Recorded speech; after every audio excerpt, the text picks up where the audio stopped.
Hey Isaiah, how's it going, man? Good. How are you? I'm doing good. So, fourth year in the NFL now, and this is going to be your first opening day. I want to just ask you, as a guy that's gone through so much in your career so far, what does that mean to you? It means a lot. Really the biggest thing has been that, through all the adversity that I've been through, I've kept my head down and just kept working, taking each day, one day at a time, one rep at a time, one meeting at a time, and trying to get better and put one foot in front of the other and just keep going. So. Omar? Want to ask you about the process of making that video that you guys released yesterday.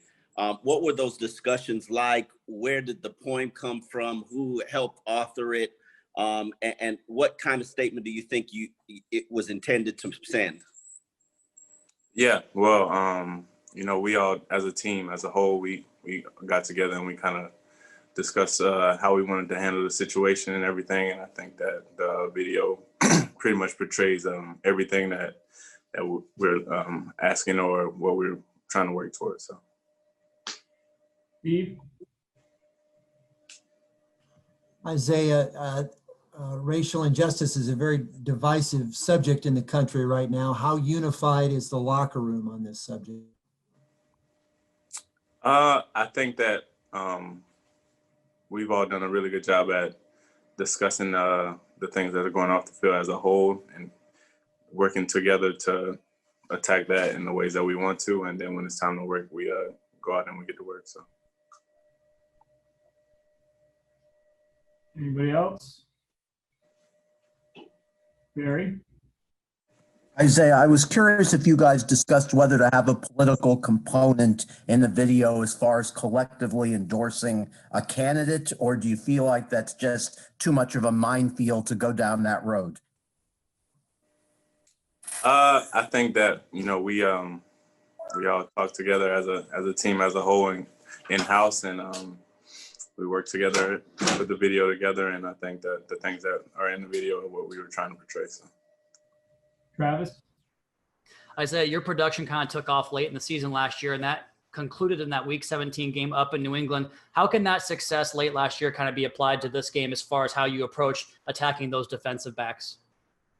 I think it was just big for me, for my confidence individually, kind of having that success towards the back end of the year and just trying to build on it going into the offseason.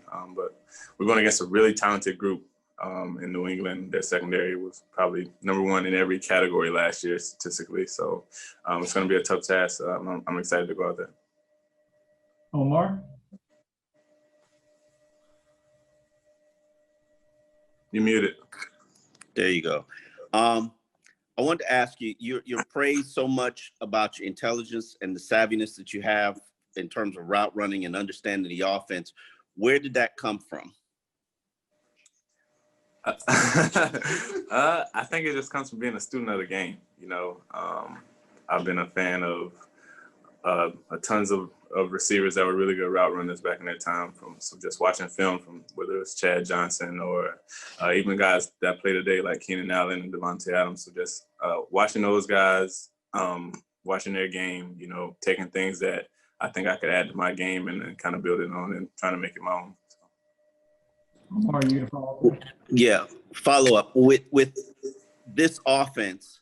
What's the biggest challenge about learning it? We hear a lot of times that the coach and even Ryan says that receivers get an opportunity to adjust their routes in the concept of the offense. What's the biggest challenge of doing that?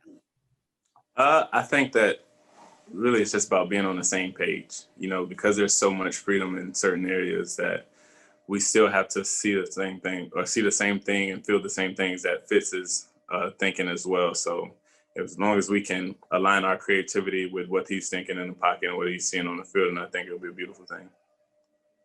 We got time for one more. We'll go to Jose. Thank you. Isaiah, I wanted to know if you were able to watch the game last night and if there was anything that caught your attention. And second, on Sunday, when you guys get on the field, at what point do you think you forget about everything that is going on and you can only concentrate on football? Thanks.